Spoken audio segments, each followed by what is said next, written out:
Good evening sir, আমি দিশা দাস ও beauty Das. আমাদের মডেলের নাম সোলার অ্যাক্লিপস, মানে সূর্যগ্রহণ। আমরা তো এখন অনেকেই জানি যে এখন সমাজে অনেক কুসংস্কার ছড়াচ্ছে সূর্যগ্রহণ সম্পর্কে, যেমন সূর্যগ্রহণের সময় বাইরে বেরোনো নিষেধ, সূর্যগ্রহণের সময় খাবার খাওয়া নিষেধ, এমনকি গর্ভবস্থ মায়েদের নিয়েও অনেক কুসংস্কার। এই কুসংস্কারকে এড়ানোর জন্যই আমরা এই মডেলটা বানিয়েছি। আমরা দেখতেই পাচ্ছি যে এখানে সূর্যকে কেন্দ্র করে চাঁদ তার আবর্তন করছে। এই আবর্তনকালে যখন সূর্য এবং পৃথিবীর মাঝ বরাবর চাঁদটা এসে পৌঁছয়, তখন সূর্যের আলোটা পৃথিবীতে আর এসে পৌঁছতে পারে না। এটা সূর্য, এটা চাঁদ, এটা পৃথিবী। এটা পৃথিবী। তখন সূর্যের আলোটা পৃথিবীতে এসে পৌঁছতে পারে না, এটাই সূর্যগ্রহণ।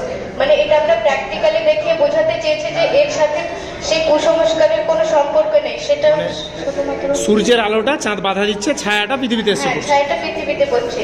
মানে এই কুসংস্কারগুলো সব ভিত্তিহীন, আমরা এটাই বোঝাতে চেয়েছি। ঠিক আছে, খুব ভালো।